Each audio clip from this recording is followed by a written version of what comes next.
ជាការចំខ្យងបើក្នុងអាងលូស៊ីម៉ង់បាទអាងលូស៊ីម៉ង់ក៏យើងអាចចំបានដែរហើយចំបានច្រើនទៀតបាទមិនមែនតិចទេបាទអញ្ចឹងសម្រាប់ពុកម៉ែបងប្អូនដែលបានឃើញវីដេអូនេះហើយចង់សាកចិញ្ចឹមអាចមើលវីដេអូនេះបន្ថែមបានហើយក៏អាចចូលមើលនៅក្នុង page របស់កសិដ្ឋាន400ឬក៏ page ហាឆនហាចបានដើម្បីទទួលបាននៅវីដេអូបន្ថែមជាច្រើនទៀតបាទបងប្រុសសរសៃឃើញនេះគឺជាពងខ្យងនេះខ្យងបើហើយពងខ្យងនេះគឺមានចំនួនប្រហែលជា250កូន250គ្រាប់បាទអានេះមានប្រហែលជា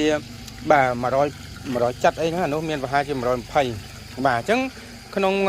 ខ្យងបើនេះក្នុងមេមួយមួយខែពងបាន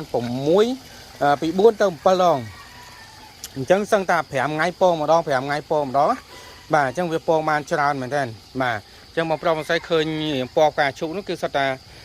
ពងខ្យងហ្នឹងហើយវាញាស់កូនគឺច្រើនមែនតើបាទញាស់កូនច្រើនមែនតើបាទនៅក្នុងអាងមួយបាទឥឡូវនេះគឺចាប់ផ្ដើមបាទប្រកាត់ពូជប្រចាំហើយយើងយកវាទៅភ្ញាស់នៅក្នុងអាងហើយបងប្រុសកុំភ្លេចនេះការដាំចអាសូឡាឃើញល្អដូចបាទល្អណាស់បាទហើយជាចំណីខ្យងហ្នឹងគេយើងដាំចកជាចំណីខ្យងអត់អស់លុយទេខ្យងហ្នឹងចិញ្ចឹមស្រួលចិញ្ចឹមហើយចិញ្ចឹមលឿនហើយបានផលលឿនហើយអត់ចំណាយលើចំណីទៀតហើយទឹកក៏អត់សូវបារម្ភដែរអត់សូវដូរទេបាទអត់សូវដូរបាទមានន័យថាយើងជួនកាលយើងកន្លះខែដូរម្ដងជួនកាលមួយខែដូរម្ដងជួនកាល2ខែដូរម្ដងបាទយើងមើលតាមស្ថានភាពជាក់ស្ដែងណាបាទអញ្ចឹងបងប្រុសបងស្រីឃើញហើយបាទខ្យងបើបាទខ្យងធូរ៉េនបាទ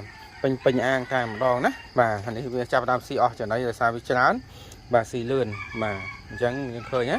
បាទណាអាងណាច្រើនគឺវាស៊ីចំណីចកអាសូឡាហ្នឹងច្រើនមិនអត់បារម្ភទេយើងមានចំណីដាំជាប្រចាំហើយដាក់ឲ្យវាស៊ីជាប្រចាំអស់ថែមណា